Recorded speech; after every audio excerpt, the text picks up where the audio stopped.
everybody, welcome to the Astrology Chat for June 16th, 2023. So the key to today is to stand on your own ethics and morals, to continue to apply your own standards of maturity and understanding, and yes, remain flexible, yes, be open to conversation, but also recognize when just because somebody is talking doesn't mean that they're wise or you're equal, right? And or worthy of being ingrained into your life or into your considerations.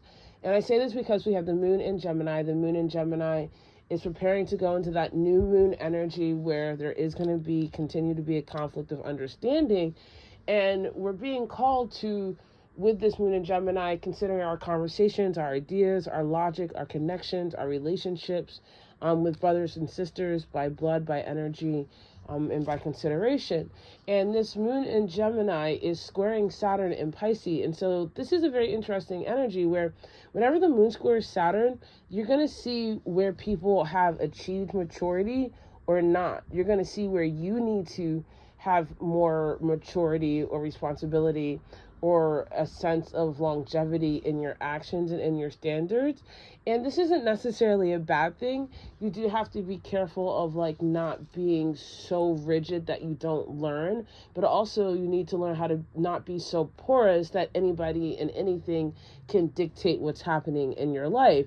This is where you really do have to stand your ground about who you are and what's going to be allowed in your life or not. And there's also a conjunction to Mercury, which means people are going to talk. People are going to feel very comfortable talking. Does that mean that they're wise? No. Does that mean that you should take what they're saying and dictate your whole life? No. It just means that you can be open, and there are going to be words that are said, but they might not necessarily make sense or be good enough for you to apply in your own life. This is where there's the spirit of discernment needs to come in. And then there's also going to be a sextile to both Mars and to Venus that are in Leo. And so wherever you are deciding what your royalness looks like, let that be the case. Remember, don't get off of your throne. Don't be a jerk to people. And just know when to draw the line. Not everything deserves an answer, and not everybody deserves a place. Move accordingly. I love you guys so much, and I'll see you tomorrow.